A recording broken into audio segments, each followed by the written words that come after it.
So we get the question a lot, how can a woman stop a fight fast? One thing that you can do, probably the best thing you can do, is immediately own some of the responsibility for the problem. For example, if it's a difference in parenting styles or something, you could say something like, well, I get it. I probably didn't do that perfectly. Or, yep, I've made that mistake before too. Or, you've got a good point. I could probably work on that a little harder. Owning some responsibility is like music to your partner's ears, because a lot of times in fights, partners are feeling blamed and being told they're responsible for the whole problem, whatever that is, or they're being told they've got to come up with a solution. So owning a little of that responsibility takes down the temperature of your conversation, cools it off a little bit. Another thing that you can do is to say, hey, we're a team. Let's work on this together. We'll figure it out.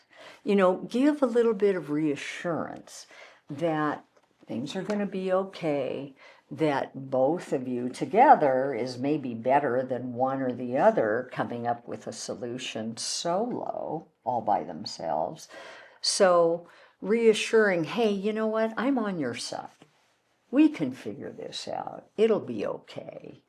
A third thing is to preface what you're saying with words like this. This is not meant as criticism. I'm not bringing this up to put you down. I'm not feeling badly about you at all. Here's what I need. And express your need with a positive need, if that's what's going on in the conversation. A positive need means, how can your partner shine for you? It's very different than saying, here's what you're doing wrong and I don't like it, you see. Instead, you're handing your partner the solution for, that will make my partner feel good, and I'll be the one making them feel good. That's a good thing. That is showing my strength. That is showing my love.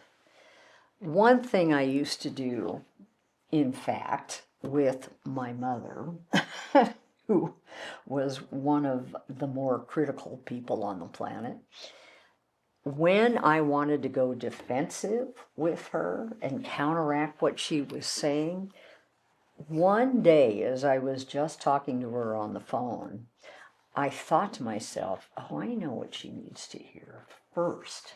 And I said to her, Mom, I know you really, really love me, but here's how you could respond that would really show that in the moment. Saying that changed the whole feeling of the conversation. I know that you love me. Because a lot of times when we bring up complaints and we're fighting, what we're saying is, you don't love me enough. You don't love me in the right way. You don't even love me at all, and you're pointing your finger. So that's a counteraction to it, saying, I know you love me, but it would be great if you would do this, put gas in the car before you bring it home, whatever it is. So a positive need with kind of a words of respect of, yes, you're a good person. I know you're a good person. I know you're a loving person. And also saying, I know I'm not perfect either. I make mistakes like this. I need to work on this, etc.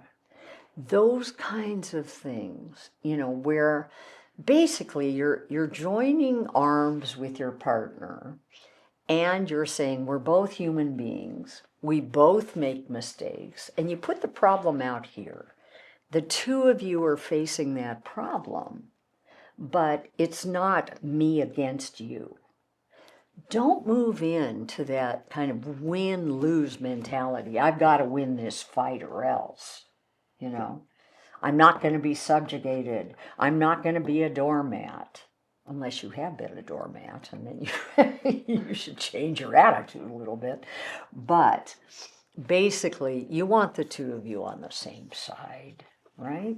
That's the way to really stay connected, reduce or stop a fight in its tracks, and then move more gently towards discussing a problem in more neutral ways where you're maybe both owning some responsibility for it, not going defensive, and then just being a little kinder towards your partner.